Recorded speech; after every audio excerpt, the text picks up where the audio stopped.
Todas as mulleres, por divas que sexamos, temos que aprender a liberarnos.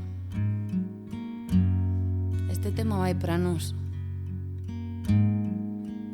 Prefería ir ceja.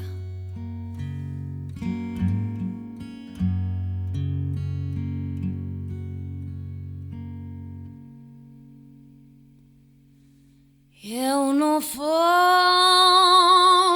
sempre o soube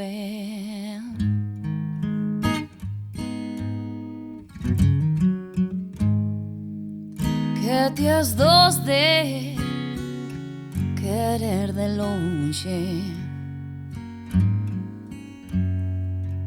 mas por moito que soubera eu non podía alonxarme de ti.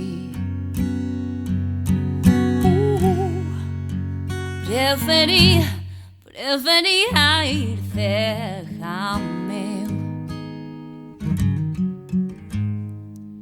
que ver o teu corazón ruín lonxe de mí. Xa ti ves, eu quero-te tan ben que non podo ver como te envelenas por mí. Más que nada eu teño que ser libre. Oh, oh, me agobias cos teus celos sempre. Logo disme que me queres, non son xa tan valente.